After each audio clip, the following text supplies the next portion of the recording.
আচ্ছা, তাহলে apparel manufacturing 4 এর 2 নম্বর ক্লাসে সবাইকে স্বাগতম। 13 ব্যাচের বাকিটা পড়ে আসেন না আপনার ক্লাসমেটরা? ওখানে গেছে। আচ্ছা, তাহলে আমরা আলোচনাটা তাদের জন্য দরকার ছিল। মূলত কোর্স আউটলাইনে অ্যাপারেল ম্যানুফ্যাকচারিং 4 এ আপনারা কি কি পাবেন? এই অ্যাপারেল ম্যানুফ্যাকচারিং 4 টা মূলত হচ্ছে আপনাদের গার্মেন্ট প্রোডাকশন যে ফ্লোরটা, প্রোডাকশন ফ্লোরে লেখা হয়। এটা আগের দিন আমি বলছিলাম যে প্রোডাকশন ফ্লোরে মূলত আপনার কি কি জিনিস জানা লাগে। আপনার হচ্ছে ইন্ডাস্ট্রিয়াল ইঞ্জিনিয়ারিং নলেজগুলো লাগবে, ইন্ডাস্ট্রিয়াল ইঞ্জিনিয়ারিং রিলেটেড যে নলেজগুলো আছে, প্রোডাকশন ডিপার্টমেন্টের যে কাজগুলো আছে স্পেসিফিকলি সেই কাজগুলো সম্পর্কে আপনাকে জানা লাগবে। এক্সাম এখন শেষ হয়ে গেল, আপনি একটা এক্সাম্পল সেটে তো দেবেন, তাহলে তো আগামী শুক্রবার ক্লাস আছে এক্সাম্পল সেট। মূলত অ্যাপারেল ম্যানুফ্যাকচারিং 4 এ আপনাদের এই একটা সুইং প্রোডাকশন ফ্লোরে এবং কাটিং প্রোডাকশন ফ্লোরে যে নলেজ লাগে, যে জিনিসপত্র জানা লাগে, সেই জিনিসগুলো আপনারা স্টাডি করবেন এই কোর্সটাতে। ইন্ডাস্ট্রিয়াল ইঞ্জিনিয়ারিং এর বিভিন্ন যে টুলস এন্ড টেকনিকস গুলো আছে, যেমন এসএমবি, কি বলে, স্ট্যান্ডার্ড বিল্ডিং ফেলো, এবং স্ট্যান্ডার্ড বিল্ডিং ফেলো কিভাবে তো মানে করতে হয়, ক্যালকুলেট করতে হয় এই জিনিসটা। তারপরে বিভিন্ন method study,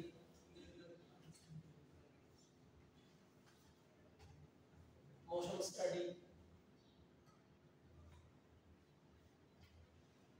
type study, bottleneck,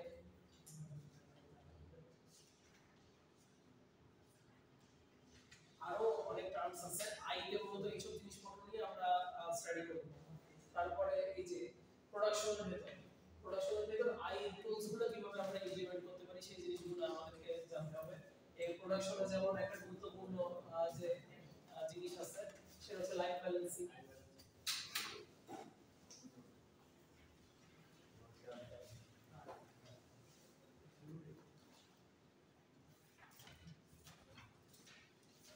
তারপরে এই যে বিভিন্ন প্রোডাকশন সিস্টেম যেগুলো আছে,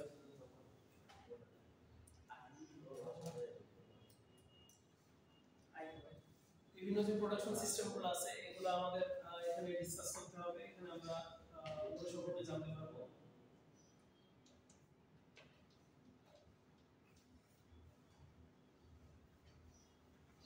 তারপরে প্রোডাকশনের ভিতর আরেকটা জিনিস আসে, এটা মার্চেন্ডাইজিং এ আপনারা পড়বেন, কনজাম্পশন এন্ড কস্টিং।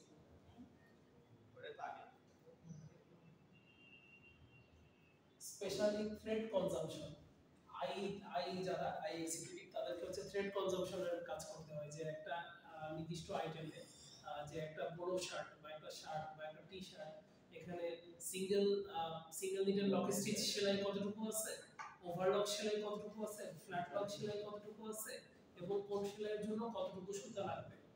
সুইং থ্রেডের যে কনজাম্পশন এই জিনিসটা কিন্তু আইকে করতে হয়। আর কি তারপর হচ্ছে কোয়ালিটিতে মূলত হচ্ছে যে চার ধরনের ইন্সপেকশন তিন রকমের আছে গার্মেন্টসে। যে একটা হচ্ছে র ম্যাটেরিয়াল ইন্সপেকশন, তারপরে হচ্ছে ইন প্রসেস ইন্সপেকশন,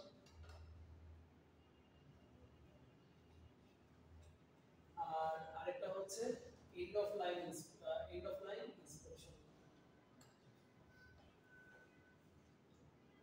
আর এছাড়া আরেকটা গুরুত্বপূর্ণ জিনিস আছে একিউআর, অ্যাকসেপ্টেবল কোয়ালিটি লেভেল বা অ্যাকসেপ্টেবল কোয়ালিটি লিমিট, এটার যে চার্ট। এই জিনিসটাই আপনাদের অ্যাপারেল ম্যানুফ্যাকচারিং 4 এর ওভারঅল সিলেবাস, মানে এখানে এই সব জিনিসপত্র আপনারা স্টাডি করবেন। আর তাছাড়া যেহেতু আই আসবে, এসএমবি বের করব, সেখানে দুই একটা আইটেমের অপারেশন ব্রেকডাউন দেখাই দেব আমি, যেগুলো আবার আপনাদের ল্যাবে আছে। একটা শার্ট আর একটা পোলো শার্ট আর একটা টি শার্ট, এই তিনটা জিনিসের অপারেশন ব্রেকডাউন আমি দেখাই দেব। এটা যদিও হ্যাঁ, অপারেশন বুলেটিনটা কি? অপারেশন বুলেটিন হচ্ছে অপারেশন ব্রেকডাউনের সাথে কোন কোন মেশিন লাগতেছে, এবং তার সাথে আমার একটা নির্দিষ্ট লাইন চালানোর জন্য ওখানে আমি কতগুলো ম্যান পাওয়ার দিব ওই সেম ইয়েতে, ক্যাপাসিটিতে বা ওই সেম এসএমভিতে, এবং ওই এসএমভিতে টার্গেট আমার হচ্ছে টোটাল প্রোডাকশন কত হওয়া উচিত, টার্গেট প্রোডাকশন কত হওয়া উচিত, এই সব ডাটাগুলো মিলে যে আমার বুলেটিন যেটা তৈরি হবে ওটা হচ্ছে অপারেশন বুলেটিন। আর তার ভিতরে শুধু একটা স্টাইল অ্যানালাইজ করব বা একটা স্টাইলে কোন কোন অপারেশন প্রসেস বাই প্রসেস আসতেছে সেটাই হচ্ছে অপারেশন বুলেটিন। আচ্ছা, আর লাস্টে বোনাস আরেকটা জিনিস আছে, এটা কোয়ালিটির ভিতরেই ফেলা যায়, যে বিভিন্ন সার্টিফিকেশন যেটা কমপ্লায়েন্স, এই যে compliance issue in apparel manufacturing, এখানে হচ্ছে ধরেন জিওটিএস, ওসিএস, আরসিএস, ডব্লিউআরএবি, সিটিপ্যাট, এই বিভিন্ন সার্টিফিকেশনগুলো একটা গার্মেন্টস ইন্ডাস্ট্রির থাকা লাগে। এগুলো আপনাদের নিজেদের যারা হচ্ছে ইন্ডাস্ট্রি গার্মেন্টস ইন্ডাস্ট্রিতে আছেন দেখবেন যে এই সার্টিফিকেশনগুলোর কিছু কিছু সার্টিফিকেশন আপনাদের হয়তো আছে, মানে সার্টিফিকেশন ছাড়া কিন্তু বিজনেস করতে পারবেন না, ওই ইন্ডাস্ট্রিটা প্রডিউস করতে পারবেন না, ম্যানুফ্যাকচার করতে পারবেন না। এই জিনিসটা অ্যাপারেল ম্যানুফ্যাকচারিং 4 এর ওভারঅল সিলেবাস। মার্চেন্ডাইজিং এখানে যা ছিল মার্চেন্ডাইজিং এর টপিক, এখানে আর অ্যাপারেল 1 এ ওখান থেকে পুরোটাই বের করে ফেলা হয়েছে, বের করে এখন টেক্সটাইল অ্যাপারেল মার্চেন্ডাইজিং সমগ্র সাবজেক্ট হয়ে গেছে। আর এখানে আই নিয়ে কিছু লেখাপড়া আছে। আই মানে হচ্ছে এটাকে অপারেশন ম্যানেজমেন্টও বলে, ওএম বা production planning and control, PPC. এখানকার কিছু লেখাপড়া মানে ওটাও আরেকটা স্বতন্ত্র সাবজেক্ট হয়ে গেছে, কিন্তু বাকি কিছু লেখাপড়া এখানে আছে। 12 ব্যাচ কি প্রোডাকশন প্ল্যানিং এন্ড কন্ট্রোল করে ফেলছেন? করেনি। 13 13 তো করেনি। তো প্রোডাকশন প্ল্যানিং এন্ড কন্ট্রোল কি দেয়া হয়েছে? এবার দেয়া হয়েছে। ওইটা কে নিবে? চলে খেয়াল দেয় না। এটা কি বলতে পারবেন প্রোডাকশন প্ল্যানিং এন্ড কন্ট্রোল কাকে অ্যাসাইন করা আছে?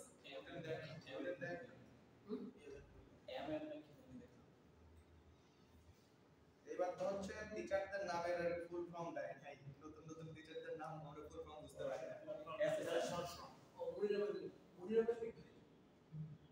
SSM So the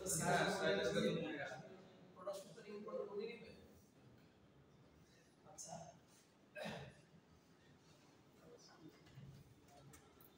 ওই সাবজেক্টে আবার আপনারা এই জিনিসগুলো আই নিয়ে আর একটু ডিটেইল লেখাপড়া করতে করতে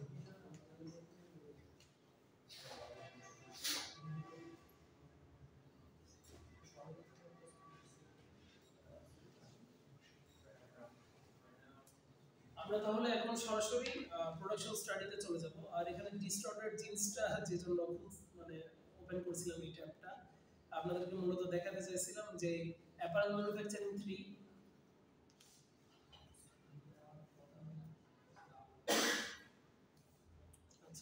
ইন্টারনেটে প্রবলেম হচ্ছে। অ্যাপারেল ম্যানুফ্যাকচারিং 3 তে মূলত গার্মেন্টস ওয়াশিং নিয়ে আপনারা লেখাপড়া করবেন, যে ওয়াশিং মানে আমি একটা গার্মেন্টস কমপ্লিট গার্মেন্টস এর উপর যে যে ইফেক্টগুলো দিব সেই ইফেক্টগুলো যেভাবে দিব ওটার যে লেখাপড়াটা এটাই অ্যাপারেল ম্যানুফ্যাকচারিং 3 এর টপিক। ওখানে দুই রকম ওয়াশিং হয়, একটা হচ্ছে ওয়েট ওয়াশিং, একটা হচ্ছে ড্রাই ওয়াশিং।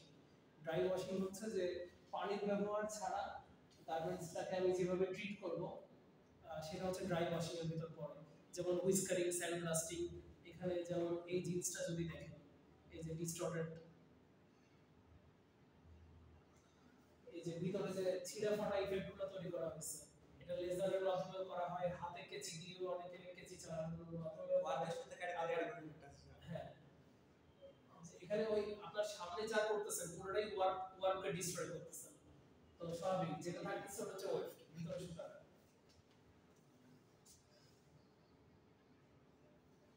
এই যে এগুলো হচ্ছে এগুলো ড্রাই ওয়াশিং এর ভিতর পড়ে, যে আমি জিন্সটাকে ঘষতেছি, ঘষে ঘষে রং তুলে ফেলতেছি, বা আমি হচ্ছে কাটতেছি, বা আমি লেজার দিয়ে ডিস্ট্রয় করতেছি, বা হুইস্কারিং করতেছি, স্যান্ড ব্লাস্টিং করতেছি, এগুলো হচ্ছে ড্রাই ওয়াশিং। আর ওয়েট ওয়াশিং কি? ওয়েট ওয়াশিং হচ্ছে বিভিন্ন এনজাইম এবং কেমিক্যাল ট্রিটমেন্টের মাধ্যমে এই যে রং চেঞ্জ করে ফেলা। এই যে এখানে যেমন দেখা যাচ্ছে রং চেঞ্জ করে ফেলতেছি, এটা এনজাইমের মাধ্যমে করা যেতে পারে, অ্যাসিডের মাধ্যমে করা যেতে পারে, অ্যালকালি ওয়াশ করে গেছিলাম ওই যে পেট্রোল দিয়ে একটা ইউরিয়া মানে একটা স্প্রে করে দিয়েছে পরে তো ওয়াশ করে। হ্যাঁ, ওটা হচ্ছে পিপি স্প্রে, পটাশিয়াম পারম্যাঙ্গানেট স্প্রে। তো এই পটাশিয়াম পারম্যাঙ্গানেট স্প্রে দিয়ে মানে ওই সলিউশনটা স্প্রে করে দিলে রং ওই জায়গা থেকে রংটা চলে যায়, ডিস্ট্রয় হয়ে রংটা উঠে যায়। তো এগুলো হচ্ছে গার্মেন্টস ওয়াশিং এবং আপনাদের অ্যাপারেল ম্যানুফ্যাকচারিং 3 কোর্স ম্যাটেরিয়াল এগুলোই থাকবে। আচ্ছা, তাহলে আমরা এখন সরাসরি এতে চলে যাব। প্রোডাকশন সিস্টেমে চলবে।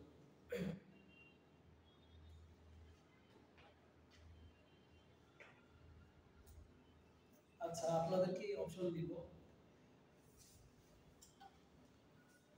যেহেতু আপনাদের প্রোডাকশন প্ল্যানিং এন্ড কন্ট্রোলটা আমি নিচ্ছি না, তো প্রোডাকশন প্ল্যানিং কন্ট্রোল এবং যে এখানে যেটা আছে ইন্ট্রোডাকশন টু অ্যাপারেল মানে ম্যানুফ্যাকচারিং ম্যানেজমেন্ট, এবং তার ভিতরে আরেকটা টপিক কি tools of planning. Tools of planning যে SMP work measurement work study এগুলো, কারণ আপনারাই বলেন যে কোনটা আজকে ডিসকাস করব, টুলস অফ প্ল্যানিং ডিসকাস করব নাকি প্রোডাকশন সিস্টেম ডিসকাস করব? Production system. আচ্ছা ঠিক আছে, তাহলে আজকে প্রোডাকশন সিস্টেম ডিসকাস মানে মিড টার্মে সম্ভবত এই দুটো জিনিসই থাকবে আপনার, যে এসএমপি রিলেটেড লেখাপড়া করা আর প্রোডাকশন সিস্টেম, যেহেতু এক মাস সময় আছে। ওকে, তাহলে গার্মেন্ট প্রোডাকশন সিস্টেমটা কি?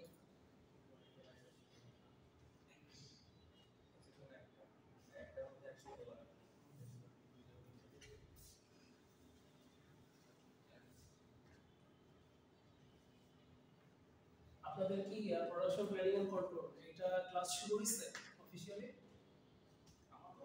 না এটা পিপিসি ক্লাস এখন একটাও হয়নি। কত ফ্রেন্ড হয়েছে না জানি না, কিন্তু আমরা এরপর একটা ক্লাস মানে লাঞ্চ করি, লাঞ্চের পরে তাই না? আচ্ছা, তো ওখানে ম্যাডাম অলরেডি পড়াবে, দেখবেন আপনারা অলরেডি নাম শুনছেন মনে হয়, ওই যে জব শপ,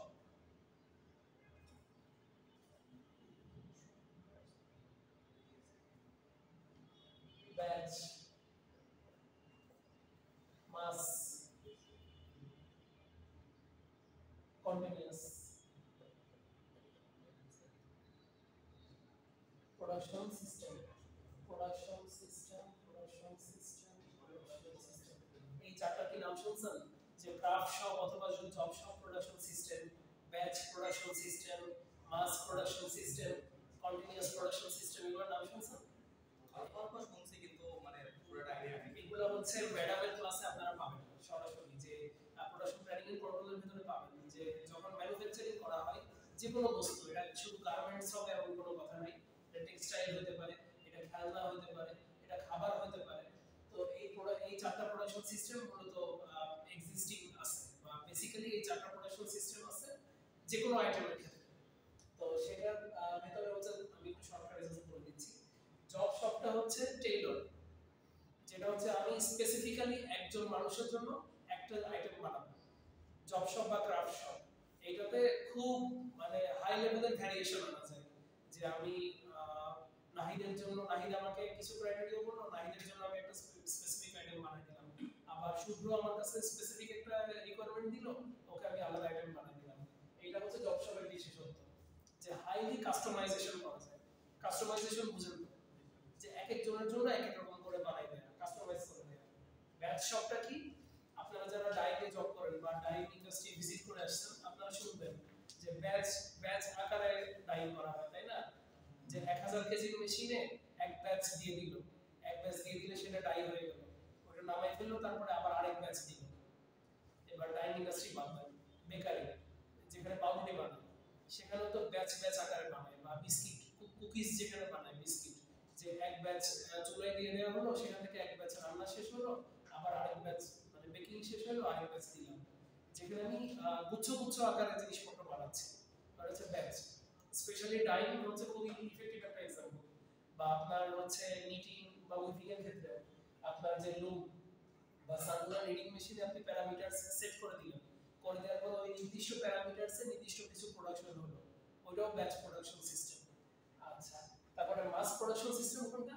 মাস প্রোডাকশন সিস্টেমটা হচ্ছে ব্যাচের চেয়ে আরেকটু বেশি মানে জেনারেলাইজড বলতে এরকম সুইং সেকশনটা চিন্তা করেন, যে সুইং ফ্লোরে আমি হচ্ছে মেশিনগুলো সেটআপ করে ফেলছি, আমার ভেতরে ওয়ার্কারও সেট করে দেয়া আছে, আমি র ম্যাটেরিয়াল দিতে থাকবো, মানে ওই ফ্যাব্রিকের কাট প্যানেল দিতে থাকবো, ওরা সেলাই করে দিতেই থাকবে। এটা হচ্ছে মাস প্রোডাকশন সিস্টেম। ব্যাচটা হচ্ছে ব্যাচ ব্যাচ আকারে যাচ্ছে, আর মাসে মোটামুটি মানে দিচ্ছি বেরোচ্ছে ব্যাপারটা তাও না, ওখানেও কিন্তু ফিক্সড কিছু জিনিস আছে, যে ওই যে যেটা সুইং ফ্লোর দিনে 10 ঘন্টা চলতেছে, 12 ঘন্টা চলতেছে, 14 ঘন্টা চলতেছে, তারপরে আবার ওটা বন্ধ হচ্ছে না, বন্ধ হওয়ার পর বা ওখানে একটা স্টাইল, সেই স্টাইলটা শেষ হয়ে যাচ্ছে, শেষ হয়ে যাওয়ার পর স্টাইলটা বের হয়ে যাওয়ার পরে আমি নতুন করে ফিটিং দিচ্ছি, ফিটিং দিয়ে আবার নিউ স্টাইল ফিট হয়, সেই নিউ স্টাইল ডেভেলপ হচ্ছে বা সেলাই সুইং এটা চলতেছে। কাটিং ওয়াইজ আর কি আলাদা আছে, হ্যাঁ কাটিং নাম্বার সব আলাদা, কাটিং নাম্বার আলাদা আছে, আবার মাঝে মাঝে একই স্টাইলে, যেমন আমি যখন আই হিসেবে যেখানে ছিলাম ওখানে একটা স্টাইলের ভিতরে বাচ্চাদের বডি স্যুট তিনটা কালার ছিল, যে হোয়াইট, স্কাই ব্লু আর রয়্যাল ব্লু। তো তাকে কিন্তু বারবার কি করতে হতো, সে যখন হোয়াইটটা সেলাই করতেছে রিকোয়ারমেন্ট আছে একই জনের হাত দিয়ে ওই একই মানে ওগুলোকে প্যাক করতে দিয়ে বলতো, প্যাকিং লিস্ট বলতো আর কি, প্যাক রেশিও, পিও নাম্বার, হ্যাঁ পিও তো হচ্ছে পারচেজ অর্ডার, প্যাক রেশিও এটা হচ্ছে একই কার্টনের মধ্যে কোন কোন নিশের মানে কত পিস করে থাকবে। তো ওই প্যাক রেশিওর ভিতর ধরেন কালার রেশিও হতো যে ওর ধরেন 5 সেট, তো মানে 5টা গার্মেন্টসে এক সেট হবে, 5 গার্মেন্টসে এক সেট একটা প্যাক, সেই প্যাকের ভিতর রেশিও থাকতো 2:2:1 অথবা 2:1:2, আমার সঠিক খেয়াল নেই সাইজ, সাইজ একটা মানে প্রত্যেক ও বাচ্চাদের সাইজ বলে হচ্ছে 3 মান্থ 6 মান্থ এরকম সাইজের নাম ছিল। তো প্যাক রেশিও অনুযায়ী এক একজন সুইং অপারেটরকে কি করা লাগতো, সে যখন সাদাটা সেলাই করে ফেললো তখন আবার হচ্ছে ওই যে ওখান থেকে আলাদা করে ববিন কানেক্ট করে ববিনে নীল সুতা লাগায় পড়ায় নিতে হতো, তারপরে আবার ওই ববিনটা ছিঁড়ে ওখানে আবার নীল সুতা লাগাইতে হতো, সাদা সুতাটা খুলে ফেলতে হতো, খুলে আবার নীলের সেলাইটা হয়ে যাওয়ার পর আবার স্কাই ব্লু আকাশিটা আবার আলাদা করে লাগাইতে হতো। তো এখানে মাস প্রোডাকশন সিস্টেমেও বাধা আছে, মাস প্রোডাকশন সিস্টেমে প্রোডাকশনটা মাঝে মাঝে এরকম কারণে থামাইতে হয়, বুঝতে পারছো, এটা হচ্ছে মাস। আর কন্টিনিউয়াস প্রোডাকশন সিস্টেম কোনটা, কন্টিনিউয়াস প্রোডাকশন সিস্টেম হচ্ছে ধরেন কন্টিনিউয়াসলি একটা মেশিন কবে শুরু হয়েছে জানি না, ওটা এখনো চলতেছে, স্পেশালি ধরেন এই কন্টিনিউয়াস প্রোডাকশন সিস্টেমটা আসলে অনেক ক্ষেত্রে একটা আইডিয়া, একটা কনসেপ্ট, এটা এখনো মানে ফুলফিল ভাবে অটোমেটিক ইন্ডাস্ট্রি ছাড়া, যেখানে কম্পিউটার বা রোবট মিলে মেশিন চালাচ্ছে এরকম ছাড়া অন্য জায়গায় কন্টিনিউয়াস প্রোডাকশন সিস্টেম পাওয়া পসিবল না, গাড়ি তৈরি করতে, স্পেশালি অটোমোটিভ ইন্ডাস্ট্রি এবং হচ্ছে যে ইন্টেলের যে চিপ এই মাইক্রোপ্রসেসর যে চিপগুলো তারা বানায় এগুলো হচ্ছে কন্টিনিউয়াস প্রোডাকশন সিস্টেমে হয়, যে রোবটদেরকে ইনপুট ফিড করে দেওয়া আছে, তারা কন্টিনিউয়াসলি প্রোডিউস করে যাচ্ছে ফ্যাক্টরি চালু হইছে তারপরে বলতো নাই, হ্যাঁ মানে ওই বন্ধ তাও করা লাগে মেইনটেনেন্স করার জন্য, ডাউন টাইম মানে শাটডাউন টাইম বা হচ্ছে এমনি ডাউন টাইম ওইটা রেগুলার চেকআপের জন্য, বা ওগুলার যে গিয়ারগুলো আছে গিয়ারের দাঁত, আপনারা মেকানিক্যাল ইঞ্জিনিয়ারিং এ তো পড়ছেন যে মেশিনের ভিতর গিয়ার থাকে, পিনিয়ন থাকে, ওগুলোর দাঁত চেক করতে হয়।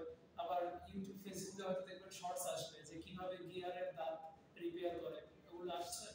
আমি তো জানি স্যার যে মেইনটেনেন্স ছাড়া এগুলা সাধারণত বন্ধ হয় না, মেইনটেনেন্স ছাড়া বন্ধ হয় না, কারণ ওই মেশিন একই জিনিস তৈরি করবে কন্টিনিউয়াসলি, ওকে আমি একই ইনপুট ফিড দিব, মানে একই র ম্যাটেরিয়াল ফিড দিব, ও একই জিনিস আমাকে কন্টিনিউয়াস দিতে থাকবে। অনেকে গার্মেন্টসকে কন্টিনিউয়াস প্রোডাকশন সিস্টেম মনে করে বা এটার সাথে গুলাই ফেলেন, গার্মেন্টস কেন কন্টিনিউয়াস প্রোডাকশন না, মানে যে সুইং ফ্লোর যেটা, কারণ সুইং ফ্লোরকেও বিভিন্ন সময় থামতে হয়, একটা কন্টিনিউয়াস প্রোডাকশন সিস্টেম ওরকম থামার কোনো সুযোগ নাই, তাই ওটাকে সেমি কন্টিনিউয়াস বলা যায়, সর্বোচ্চ সেমি কন্টিনিউয়াস বলতে পারি। তো ওটা হচ্ছে মাস প্রোডাকশন সিস্টেমের সাথে বেশি অ্যালাইন হয়। এবার মজার বিষয় হচ্ছে আমি এতক্ষণ যা ডিসকাস করলাম এগুলো এখন ম্যানুফ্যাকচারিং এর এগুলো হচ্ছে আমাদের প্রোডাকশন প্ল্যানিং এর কন্ট্রোল, এগুলো আপনারা জানতে পারবেন। আপনাদেরকে জাস্ট ওভারঅল প্রোডাকশন সিস্টেম সম্পর্কে আইডিয়া দিয়ে এবার আমরা গার্মেন্টস প্রোডাকশন সিস্টেম সম্পর্কে জানব, মানে জাস্ট থিওরির কথাটা আপনাদেরকে বলতেছি আর কি, যে আপনারা তো এখানে মূলত থিওরি পড়তে আসছেন, সবাই তো কম বেশি জব করতেছেন, প্র্যাকটিক্যাল নলেজ তো নিজেদের কম বেশি হয়েই যাচ্ছে, থিওরিটিক্যালি নলেজ প্রোডাকশন সিস্টেম কত প্রকার এগুলাই এখন জাস্ট আইডিয়া দিচ্ছি।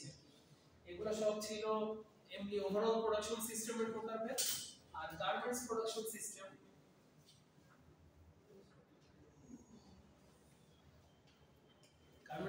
সিস্টেমের প্রকারভেদটা জাস্ট এমনি একটু দেখাই দিচ্ছি। এই যে গার্মেন্টস প্রোডাকশন সিস্টেম মূলত তিন প্রকার, একটা হচ্ছে প্রোগ্রেসিভ পার্টেল সিস্টেম পিবিএস, একটা হচ্ছে মডিউলার প্রোডাকশন সিস্টেম এমপিএস, আর আরেকটা হচ্ছে ইউনিট প্রোডাকশন সিস্টেম ইউপিএস। এবার তার ভিতরে আরো কিছু ডেরিভেটিভস আছে, সেগুলো আস্তে আস্তে আমরা এখন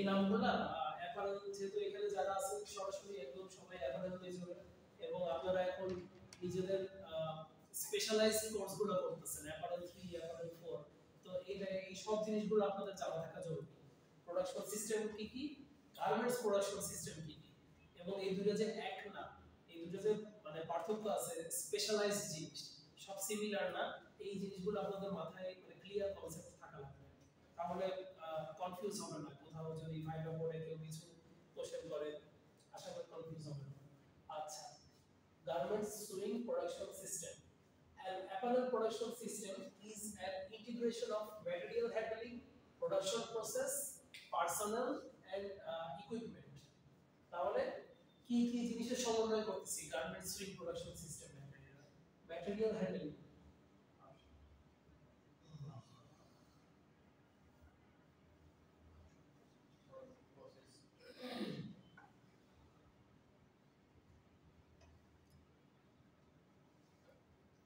প্রোডাকশন প্রসেস পার্সোনাল কাকে বলে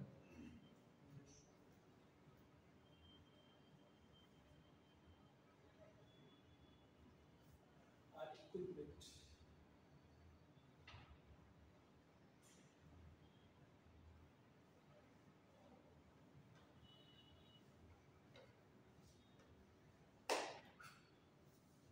তাহলে মানে আপনাদের জন্য জিনিসটা সহজ করে দিচ্ছি গার্মেন্টস প্রোডাকশন সিস্টেমে কোন কোন জিনিসের সম্মেলন ঘটানো হয় ম্যাটেরিয়াল ম্যান মেশিন ঠিক আছে পার্সোনাল হচ্ছে ব্যক্তি একটা প্রোডাকশনের ভিতর যে যে ব্যক্তিরা জড়িত থাকে একটা প্রোডাকশনে কোন কোন ব্যক্তি জড়িত থাকে আই আই এক্স্যাক্টলি একটা প্রোডাকশন একটা গার্মেন্টস প্রোডাকশন সিস্টেম মানে একটা যে production flow garments production flow ওখানে কত রকমের মানুষ থাকে হ্যাঁ কি কি কারা থাকে নাম্বার অপারেটর থাকে তারপর হেল্পার থাকে হ্যাঁ কোয়ালিটি চেকার থাকে কোয়ালিটি এক্সিকিউটিভ থাকে তারপর আর কি আর কেউ থাকে ওকে কে থাকে তুই কই থাকো হ্যাঁ সুপারভাইজার হচ্ছে প্রোডাকশন সুপারভাইজার সে প্রোডাকশন লাইন চেক থাকে হ্যাঁ লাইন চেক থাকে তারপর পিএম এপিএম থাকে হ্যাঁ অ্যাসিস্ট্যান্ট প্রোডাকশন ম্যানেজার তারপর জিএম থাকে হ্যাঁ জিএম আচ্ছা জিএম পরে আসছে এবং ম্যানেজার হ্যাঁ ম্যানেজারও তো আসতে পারে ঠিক আছে আর অন্য ডিপার্টমেন্টের আর কেউ থাকে না আপনি থাকেন না হ্যাঁ আই ডিপার্টমেন্ট থাকে আই এক্সিকিউটিভরা থাকে তারপর স্যাম্পল লোক থাকে আচ্ছা স্যাম্পল লোক থাকে স্যাম্পল ডিপার্টমেন্টের লোকজন থাকে আর মেইনটেনেন্স আবার দুই রকম মেইনটেনেন্স হয় একটা হচ্ছে মেশিন মেইনটেনেন্স হ্যাঁ ইলেকট্রিক্যাল মেইনটেনেন্স একটা ইলেকট্রিক্যাল মেইনটেনেন্স একটা মেশিন মেইনটেনেন্স আর কেউ থাকে এইচআর বা কমপ্লায়েন্স এক্সিকিউটিভ যারা হচ্ছে ওয়ার্কারদের রাইট নিয়ে কাজ করে আপনাদের ফ্যাক্টরিতে কি ওরকম এইচআর এক্সিকিউটিভ আসে যেমন আমাদের খুব একটা সুন্দরী হতো আপনাদের গল্পটা একদিন বলছিলাম তাই না যে ইন্ডিয়া পাকিস্তান বাংলাদেশ বলছিলাম যে quality department I department production department আমার সাথে যে এইচআর এর প্রবলেম হয়েছিল এগুলো বলছিলাম হ্যাঁ আপনারা পছন্দ করে গুলি করে দিছে আপনি গুলি আমি গুলি আচ্ছা অনেকে ছিল না ওই দিন তাহলে স্টোরিটা আরেকবার রিপিট করি সময় আছে না আছে সময় আপনাদের লেট হয়ে ভিডিও আচ্ছা সংজ্ঞাটা শেষ করে তারপর বলতেছি শেষে বলবো স্লাইডটা শেষ করি তাহলে জিনিসটা ক্লিয়ার তো যে পার্সোনাল হচ্ছে ম্যান পাওয়ার এই সব নাহিদ যেগুলো বললো এই সব ম্যান পাওয়ার গুলো একটা সুইং ফ্লোরে থাকে ঠিক আছে সেই সুইং ফ্লোরে আর কি থাকে মেশিন থাকে যে আপনার কি ওভেন আইটেম হয় না নিট আইটেম হ্যাঁ নিট আইটেম তাহলে আমার কোন কোন সুইং মেশিন আছে regular signal rock signal logistics তারপর ওভারঅল মেশিন কানসাই মেশিন এগুলো মেশিন বাটার আর্টিকেল একটা ইকুইপমেন্ট মেশিন তাহলে এই মেশিনগুলো হচ্ছে ইকুইপমেন্ট এই সুইফটে এই মেশিনগুলো থাকে আচ্ছা আর আপনাদের ওখানে তো নিশ্চয়ই ম্যাটেরিয়ালগুলো মানে যে ফ্যাব্রিকের যে কাট প্যানেল ওগুলো কাটিং ডিপার্টমেন্ট থেকে আসে বডি প্যানেল বা কাট প্যানেল যাই বলে আর তারপরে হচ্ছে সুইং থ্রেড বাটন আলাদা অ্যাকসেসরিজ গুলো স্টোর থেকে নিয়ে আসা হয় ওগুলো হচ্ছে ম্যাটেরিয়াল আর তারপরে যে প্রোডাকশন প্রসেসটা কি সচরাচর আপনাদের যেটা হয় প্রোগ্রেসিভ বান্ডেলটা কি, যে একটা অপারেটর বান্ডেল খুলতেছে, বান্ডেল খুলে সে তার স্লিপ অ্যাটাচের অপারেশন করতেছে, করে বান্ডেলটা আবার বেঁধে দিয়ে দিচ্ছে, স্লিপ অ্যাটাচের অপারেশন হওয়ার পরে সেই বান্ডেলটা আবার আরেকজন নিচ্ছে, দিয়ে সে করে সাইড সিল করতেছে। এটা হচ্ছে ওই প্রোডাকশন প্রসেসটা। তাহলে একটা গার্মেন্টস সুইং প্রোডাকশন সিস্টেম হচ্ছে এমন একটা সিস্টেম যেখানে হচ্ছে কি কি ইন্টিগ্রেশন করতেছে, কি কি সম্মিলন করাচ্ছি, ম্যাটেরিয়াল হ্যান্ডলিং, মানে আমার ম্যাটেরিয়াল আসছে সেই ম্যাটেরিয়াল আমি হ্যান্ডলিং করতেছি, প্রোডাকশন প্রসেস, তারপরে পার্সোনাল যে মানুষ ওটা হ্যান্ডেল করতেছে, এবং ইকুইপমেন্ট যে ইকুইপমেন্টের মাধ্যমে সে ওটা হ্যান্ডেল করতেছে বা অপারেশনটা করতেছে। আচ্ছা, that direct workflow and generate finished product, এই চারটার সম্মেলনের ফলে আমরা একটা ফিনিশড প্রোডাক্ট পাচ্ছি। তাহলে এটাই হচ্ছে ওভারঅল কি গার্মেন্টস সুইং প্রোডাকশন সিস্টেম। বুঝা গেছে? না আপনারা কনসেপ্ট বুঝতে পারলেই হবে, কনসেপ্ট বুঝার পর আপনারা আমাকে বুঝিয়ে দিতে পারলেই হবে, ঠিক আছে? আচ্ছা, তাহলে প্রোডাকশন সিস্টেম আর name according to various factor. তাহলে প্রোডাকশন সিস্টেম যে সবগুলাই প্রোডাকশন সিস্টেম। একটা যে টেইলর, তার কাছে আপনারা শার্ট বা পাঞ্জাবি বা প্যান্ট বানাতে দিচ্ছেন, সে একা একাই বানাই ফেলতেছে না ওইটা, তো সেও বানাচ্ছে। আবার গার্মেন্টসে যেখানে লাইন হচ্ছে আই হিসেবে আছে, সেখানেও অপারেটররা মিলে ওই সেম শার্টটা বা প্যান্টটা পাঞ্জাবিটা বানাচ্ছে, তাই না? তাহলে পার্থক্য কোথায়? সেবারে পার্থক্য ওই তো আমাদের প্লেন মেশিন দিয়ে হয়তো মানতেছে, এখানে হয়তো ওভারলক দিয়ে সেপারেট মেশিন ইউজ করতেছে সেপারেট অপারেশনের জন্য, ও হয়তো কম মেশিন দিয়ে বেশি কাজ সারাদিনে দুইটা তৈরি করতেছে, আর এদিকে হ্যাঁ, এখানে হয়তো 10 মিনিটেই দুটো তৈরি হয়ে যাচ্ছে। এসএসডি যদি 5 হয়, একটা আইটেম 5 মিনিটে তৈরি হবে, মেশিন যদি বেশি এজন্য প্রোডাকশন বেশি। হ্যাঁ। তো এইটাই, এই যে পলাশ एग्जांपल দিয়ে বলে দিল, তাহলে কোন কোন জিনিসের উপর ভিত্তি করে আমার প্রোডাকশন সিস্টেমটা আলাদা হচ্ছে? নাম্বার অফ মেশিন, একটাতে কম মেশিন দিয়ে হয়ে যাচ্ছে, আরেকটাতে অনেক বেশি মেশিন ইউজ করতেছি। মেশিন লেআউট, যে আমি কি কোন নির্দিষ্ট লেআউটে সাজাচ্ছি নাকি আমি মানে সংক্ষিপ্ত আকারে, লেআউটের ডিফারেন্স হয় কোথায়? মডিউলার প্রোডাকশন সিস্টেম আর প্রোগ্রেসিভ মডেল পিপিএস, এই দুটোর ভিতরে লেআউটের ডিফারেন্সটা হয়। টোটাল নাম্বার অফ অপারেটর, এইটাতে টোটাল নাম্বার অফ অপারেটর সবচেয়ে বেশি থাকে, এইটাতে অপারেটর ওইটার চেয়ে কম থাকে, আর যেটা হচ্ছে ইউনিট প্রোডাকশন সিস্টেম ওটাতে আরো কম থাকে ম্যান পাওয়ার। আচ্ছা, number of pieces moving in a line during two making A garment, তাহলে আমি কতগুলা টুকরা করে কতগুলো অপারেশন করতেছি, মানে ব্যাপারটা কেমন? মডিউলার প্রোডাকশন সিস্টেমে ধরেন 5 জন মিলে একটা গার্মেন্ট সেলাই করে ফেলতেছে, আর ইউনিট প্রোডাকশন সিস্টেমে একজন মিলে সেই গার্মেন্টটা সেলাই করে ফেলতেছে। বা ইউনিট না, এটা মূলত হচ্ছে জব শপ বা ক্রাফট শপ আর টেইলর যেটা।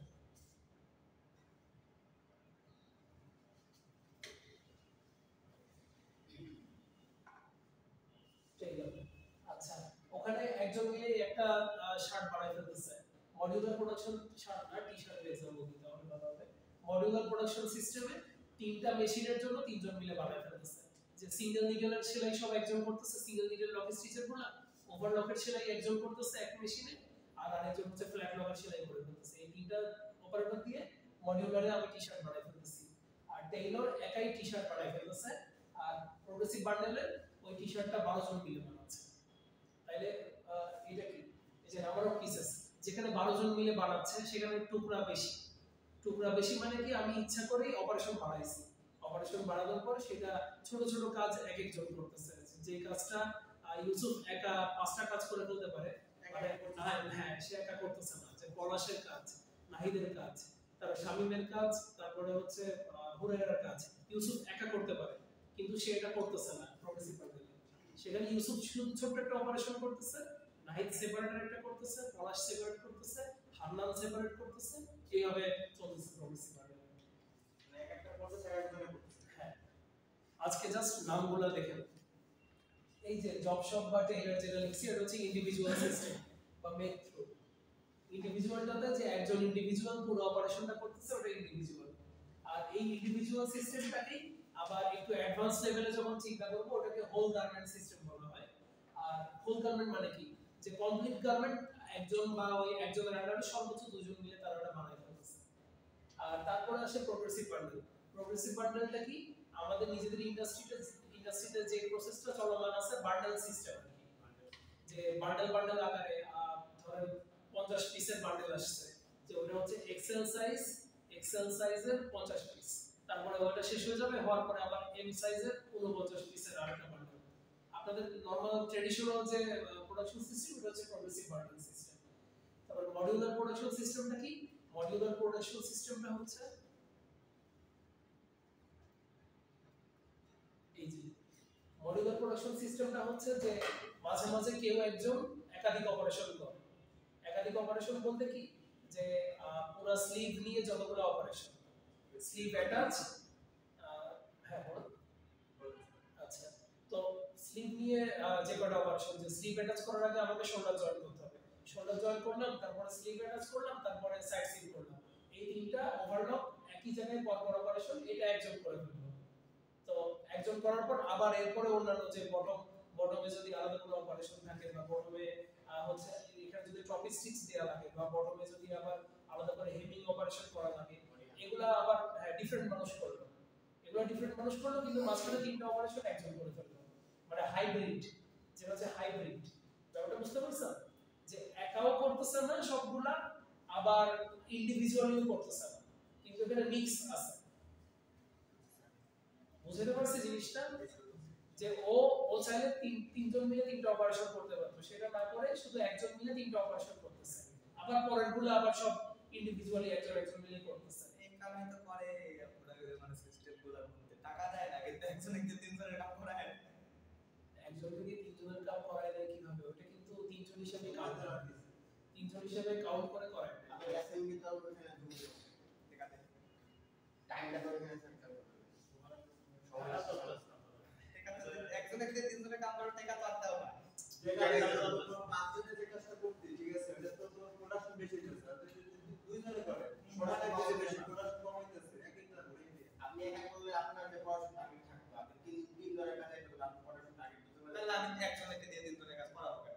সবাই তো মানে সব কিছু ভালো পারবে না। এখন সে যদি করুণ বলদ হয়, সে যদি একজনের বেতন দিয়ে দুজনের কাজ করে দেয়, তাহলে কোম্পানি করে করাবে, মানে এটাই হচ্ছে এখন আলোচনা, মানে কি বলবো, পুরো যে জায়গায় তো মানে এটা দর্শকের পয়সা আলোচনা। থাকে না স্যার, মানে গার্মেন্টস বা টেক্সটাইল কেউ তার বসায় রাখে না কাউকে, সবাই তো কাজের উপরেই থাকে, ক্যাপাসিটি। ক্যাপিটালিজমের নাম শুনছেন? এটাই হচ্ছে ক্যাপিটালিজমের মূলনীতি, যে আমি যত বেশি মানে করে একজনকে দিয়ে যত বেশি আদায় করে নিতে পারবো। আর এই ক্যাপিটালিজমের বিপরীতে আরেকটা কি আছে, নামটা খুব পপুলার, শোনার কথা, আমেরিকা আর রাশিয়ার সবচেয়ে বড়, হ্যাঁ, আমেরিকা আর রাশিয়ার সবচেয়ে বড় আদর্শিক দ্বন্দ্ব কোন জায়গায়? ক্যাপিটালিজম আর কমিউনিজম। যে এখানে ওই যে নাহিদকে হুরায়রা অ্যাকিউজ করলো যে টাকা তো একজনেরই দেন, দুজনের কাজ কেন করায় না? ক্যাপিটালিজমে এটা করায় না, আর কমিউনিস্টরা ওটা বলে যে আমরা নিজেরা একজনের উপর বেশি চাপ দিব না, আবার একজনকে খুব বেশি বড়লোক হয়ে যেতেও দিব না, সব সম্পত্তির মালিক রাষ্ট্র হবে, রাষ্ট্র নিজের কাজ বন্টন করে দিবে, কেউ বেকার থাকবে না, আবার কেউ খুব বেশি বড়লোক হতে পারবে না। যাই হোক, এটা অন্যদিকে আমেরিকা কিছু তো এই কমিউনিজমের কি মনে হয় আপনার? আমেরিকা কমিউনিজমে, আমেরিকা ক্যাপিটালিজম, এবং আমেরিকার সাথে রাশিয়া, চায়না, মানে আমেরিকার সাথে দ্বন্দ্বপূর্ণ দেশগুলো, রাশিয়া, চায়না, ওরা তো কমিউনিজম। তারপর হচ্ছে সাউথ আমেরিকার বিভিন্ন দেশ, কিউবা, ওই যে ফিডেল কাস্ট্রো, তারপরে হচ্ছে চে গুয়েভারা, ওই যে ওদের ছবিগুলোই তো মাঝে মাঝে আসে, বা অনেকে প্রোফাইল পিকচার আপনারা দেন না জানি, ওনারা তো সব হচ্ছে কমিউনিস্ট নেতা, বড় বড়। আর কমিউনিজমের সাথে আরেকটা জিনিস ম্যাচ করে, সোশ্যালিজম। দ্বিতীয় বিশ্বযুদ্ধের পর, হ্যাঁ শুনতে ভালো লাগে, কিন্তু আপনি যদি মানে একটা সময় ছিল দ্বিতীয় বিশ্বযুদ্ধের পর, আপনি যদি কমিউনিজমের পক্ষে কিছু বলতেন, বা এই যে এখন যেটা বলেন যে শুনতে ভালো লাগে, এরকম কিছু বললে আপনার পিছনে সবাই সমান, এটা শুনতে ভালো লাগে। এবং এটাই তো যারা হচ্ছে নিপীড়িত মানুষ, তাদের কাছে এটাই ভালো লাগার জিনিস, যে সে তার প্রাপ্য অধিকার এটার মাধ্যমে পাচ্ছে। কিন্তু ওই আমেরিকা বা পশ্চিমা যে দেশগুলো, তারা আবার এই মূলনীতিতে চলে না। যেমন আপনারা দেখবেন তারা হচ্ছে ট্যাক্সের ব্যাপারে আছে, ওগুলা অন্যদিকে চলে যায় আসলে।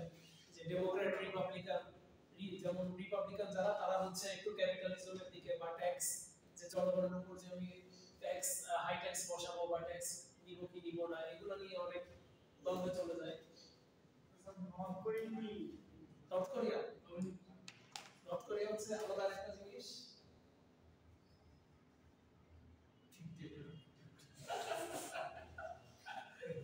ওর যখন যেটা ভালো লাগে সেটা ও যা বলবে না, এটা ক্যাপিটালিজমের একটা আর হচ্ছে এই যে এমনকি এটা শুনতে খারাপ লাগতে পারে কিন্তু মিডল ইস্টার্ন দেশ যেগুলো হচ্ছে কি কিংডম, সৌদি আরবিয়া এক্সাম্পল দিতেছি না স্যার আমি ভাষা যেগুলো হচ্ছে কিংডম, যে কাতারের কিংডম বা বাহরাইনের কিংডম, আরব আমিরাতের কিংডম, সৌদি আরবের কিংডম, এটাও এক ধরনের এক নায়ক হিসেবেই যায়, ওখানে কোনো ইলেকশন হয় না। আচ্ছা তাইলে আর কি আছে? প্রোগ্রেসিভ বান্ডেল আছে, মডিউলার প্রোডাকশন সিস্টেমটা বললাম যেটা হচ্ছে ইন্ডিভিজুয়াল আর প্রোগ্রেসিভ বান্ডেলের হাইব্রিড মডিউলার প্রোডাকশন সিস্টেম। আর তাছাড়া ওভারহেড প্রোডাকশন সিস্টেম যেটা হচ্ছে ইউনিট প্রোডাকশন সিস্টেমও বলে, এটা ডিফারেন্ট একটা জিনিস এবং এটা এখন আস্তে আস্তে ফিউচার, মানে এটা হচ্ছে ভবিষ্যৎ, ফিউচারিস্টিক। অলরেডি কিছু বাংলাদেশের কিছু ফ্যাক্টরিতে দেখবেন এটা আসে, মাথার উপরে অলরেডি হ্যাঙ্গার ঘুরতে থাকে, একজন এক একটা আইটেম সেলাই করে পরে ঝুলাই দেওয়ার পর সেইটা আবার পরের জন্য ওখান থেকে খুলে নিয়ে ওর সেলাইটা করে আবার ঝুলাই দেয়। এটা আপনারা কেউ দেখছেন কিনা জানি না, আমি আপনাদেরকে আমাদের পাশে অলরেডি এইগুলো ভিডিও করে দিয়েছি। স্পেশালি এগুলো হচ্ছে ওভেন আইটেম, যেগুলো জ্যাকেট, যে জ্যাকেটগুলো ধরেন জ্যাকেটের এসএমভি হচ্ছে 70-80 এসএমভি বুঝেন তো, যেমন শুভ্র যে পোলো শার্টটা পরে আছে এটার এসএমভি হয়তো কত 10 হবে, 12 হবে, 15 হবে সর্বোচ্চ। আর একটা জ্যাকেট, সেই জ্যাকেটের এসএমভি কিন্তু 70-80 হতে পারে। ওই জ্যাকেটের ডেইলি টার্গেট প্রোডাকশনই থাকে 150 পিস, যে একদিনে 10 ঘন্টায় বা 8 ঘন্টায় 150 পিস জ্যাকেট তৈরি হবে। ওগুলো হাই অ্যাসেম্বলি, মানে অনেক বেশি অ্যাসেম্বলি থাকে, ওগুলো কিন্তু এই টাইপের প্রোডাকশন সিস্টেম দিয়ে করা হয়। এই যে ওয়ান পিস ফ্লো সিস্টেম অথবা যে ইউনিট প্রোডাকশন সিস্টেম বা যে ওভারহেড প্রোডাকশন সিস্টেম, এইটারও আরো মডিফাইড ভার্সন আছে, unit synchro production system, transporter system. আর তারপর আবার কিছু কনসেপ্ট আছে ম্যাস কাস্টমাইজেশন প্রোডাকশন সিস্টেম, যেটা ম্যাস প্রোডিউস হবে কিন্তু প্রত্যেকটা কাস্টমাইজ হবে। এগুলো সব হচ্ছে কনসেপ্ট এবং এগুলোই হচ্ছে আপনাদের কাজ। যে টেক্সটাইল ইঞ্জিনিয়ারিং কিন্তু টেক্সটাইল ইঞ্জিনিয়ারিং এর ভিতর যে অ্যাপারেল ইঞ্জিনিয়ারিং, এটা কিন্তু আইপি ইন্ডাস্ট্রিয়াল প্রোডাকশন ইঞ্জিনিয়ারিং এর লেখাপড়া আছে, কিছু বিজনেসের লেখাপড়া আছে, যে আপনাকে অর্ডার নিয়ে অর্ডারটা হ্যান্ডেল করতে হবে, বাইরকে হ্যান্ডেল করতে হবে, অর্ডারটা আবার ঠিকভাবে কমপ্লিট করে দিয়ে দিতে হবে, আবার টেক্সটাইলের কিছু লেখাপড়া আছে। আপনাদের এই সব বিষয় সম্পর্কে মানে সবসময় চিন্তা করতে হবে, অ্যানালিটিক্যাল একটা মানে কি বলবো, যে কোনো প্রবলেম সামনে দেখলে মাথার ভিতরে চিন্তা করতে হবে যে এটা এভাবে সলভ করা যায় কিনা, বা এইভাবে সলভ করলে এটা বেটার হয় নাকি ওর্স হয়। এগুলো হচ্ছে